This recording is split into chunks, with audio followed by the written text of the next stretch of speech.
impossible people. Impossible. That's horrible. Get that on camera. Oh, what? That was not supposed to. Dramatic. Stop that. Okay, just cut that. Cut it. Does someone have like any of the stage brush? Face paint? Or just like a red marker? A red marker? I am not getting drawn on with red marker. I have something to do. Right.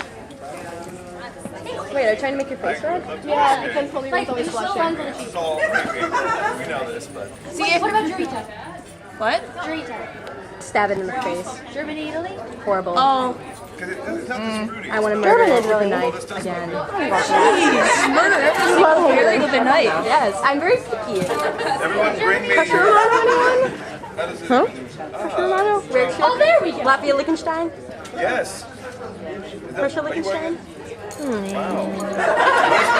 Pressure Canada can die. I want it to die more painful than the other ones. I want it to fall into a pit This one's going to be a like... panel about acting. We now have the panel of Chris Kaysen smells your lip. I mean, you know. What scent is my lip gloss? Yes, that scent. It smells like lip gloss. I have some that smells like chocolate. It's really good. It smells like cake. It smells like raspberries jam. I have Skittles in there. What flavor? Hello, good people of the Fox Cities. Excellent. See, when I heard about this con and they called it Kitsune Kon, I kept thinking, oh, that's interesting, Kitsune Kon. And then I actually flew into your lovely regional airport here, and it said, so welcome to the Fox Cities, and I went, oh, now I get it. Yeah! That's like me. Awesome. I didn't know that. It's like Appleton. Oh, wait. I didn't get it, but now I I didn't get it either. Everyone round of applause for some people. Kitsune means fox. I didn't know that. Actually, Yoko means fox. Kitsune means fox spirit. Excellent.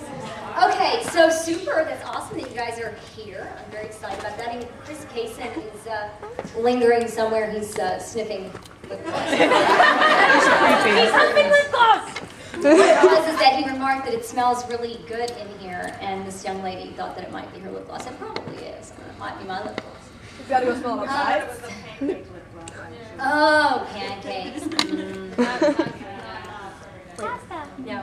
So anyway, the reason I originally thought of the idea for doing this panel, voice acting versus stage acting and on camera, is because I would think it probably seems, voice acting might seem really mysterious, or you don't maybe know that much about it, but I thought, well, if we could relate it to something that more people are familiar with, then might make it a little more accessible.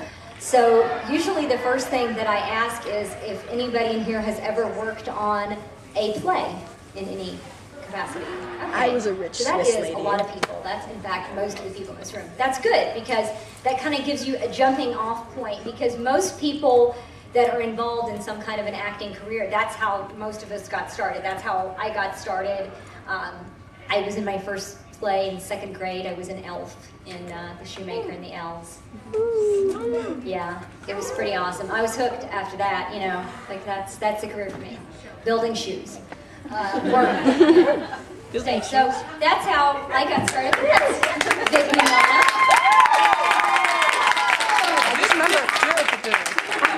I just remembered I hate You him. started out, Vic, right? Theater?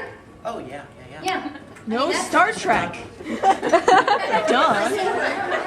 I just remembered I hate him with a passion. I tried to make this. Oh, this is getting on the camera too. It's being recorded, you idiot. Go, no, you sit in the corner. No, you go in the corner now. Check 1, 2. Vic's much more technical. Excuse the negativity in We this hear you, video. Captain. Yeah, most of the voice actors I know Yeah. had already had a great deal of experience and background in theater before they got an opportunity to voice act. And Yeah. Okay, wait, never mind. I just asked people to raise their hands, and almost every single person in this hand raised their room that they had worked on a play in some really? capacity. Yeah. So then that gives you a very good idea of what's involved in that process. And there are a lot of things I think that you learn from theater that really help you later on in voice acting. Absolutely. Of course, a lot of the stuff that we get used to in stage doesn't really translate, like There's no rehearsal period. He's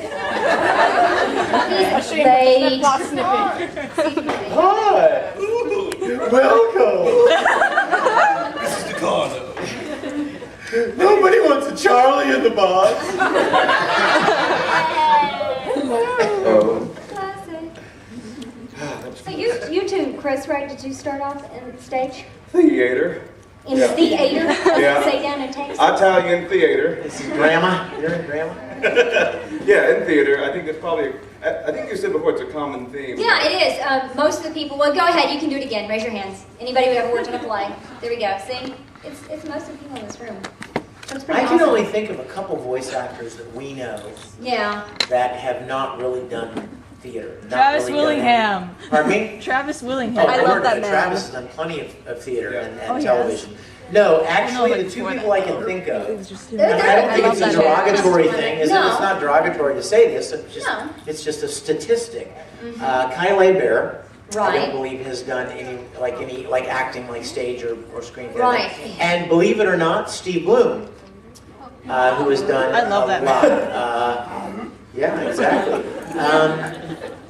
He just had an affinity for it and turned out to be very good at it. Yeah. But most There's a few other people I can think of, but it is very common because it's kind of the jumping off point. It's something that's accessible to almost anyone. It's in your school, it's in your church, community theater.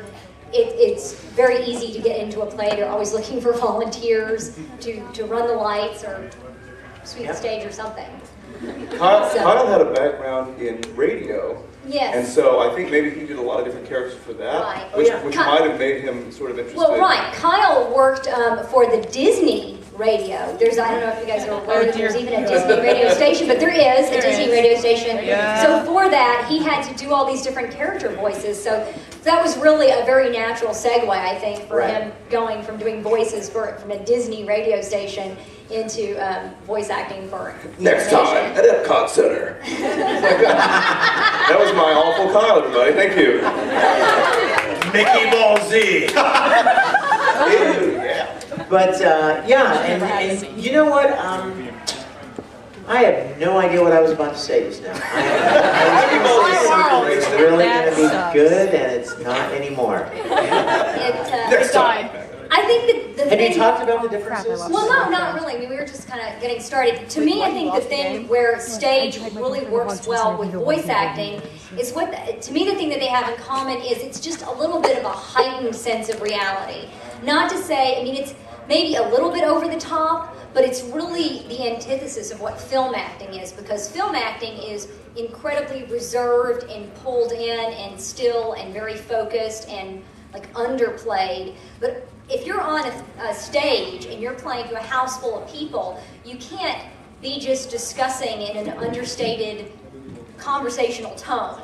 You know, it has to be projected to the back row. So everything's just a little bit of heightened sense of reality, and it's the same thing with animation. Yeah.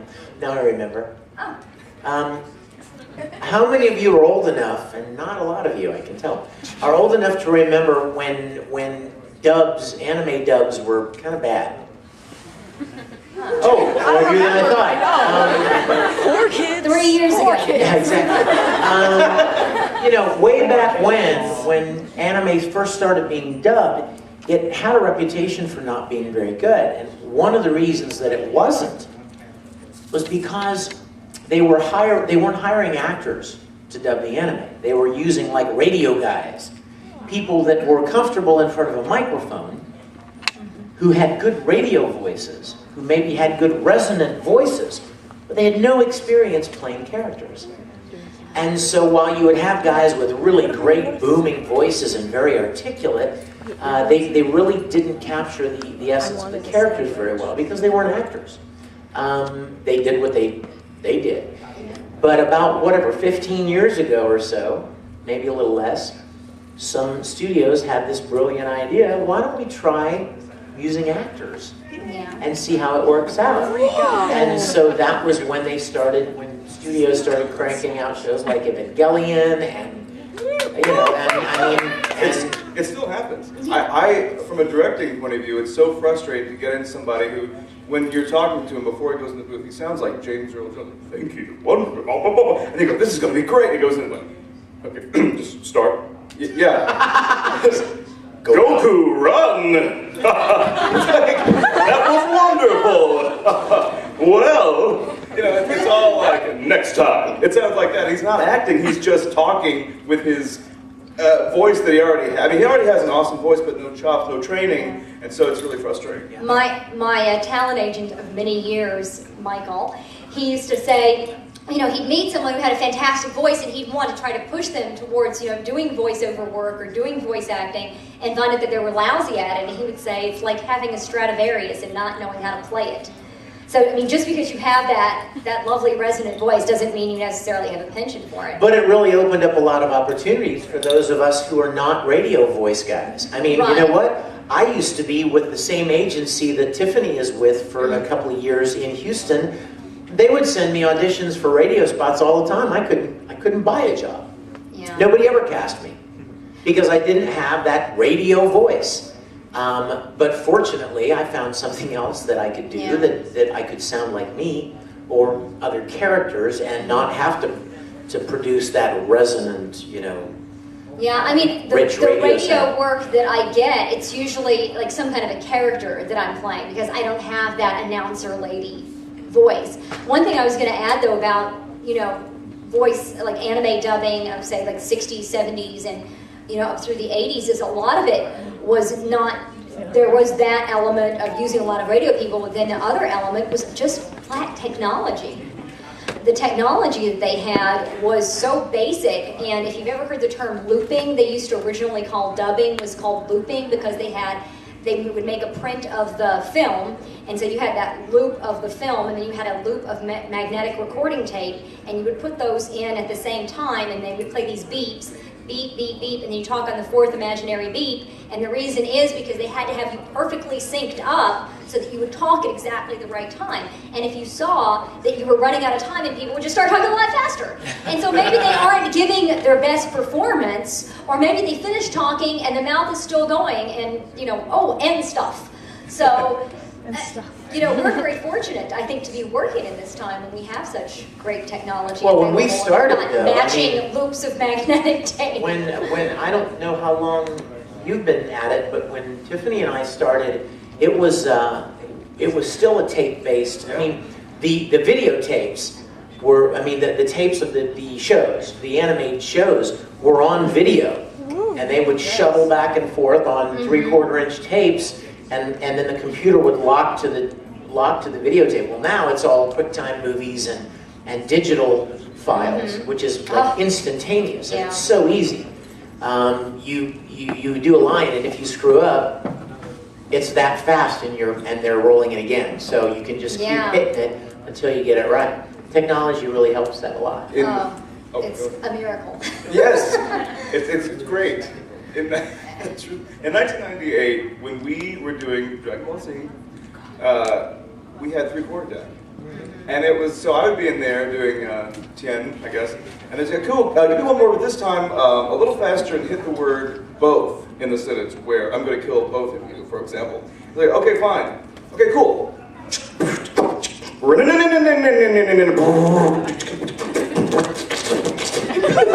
And there's this little gerbil running on a wheel. What did you want me to do? That happened a lot. Not that I'm making excuses for my performance, but that's exactly why. If you didn't like it, that's why. But yeah, and that was painful. And how many of you, by the way, who watched older anime, have you watched it recently? Because this happened to me where I watched it as a kid, I loved it. Yeah. And then I saw it like a year ago and went, wait, that's terrible. What was I thinking? Sailor Moon! Yes.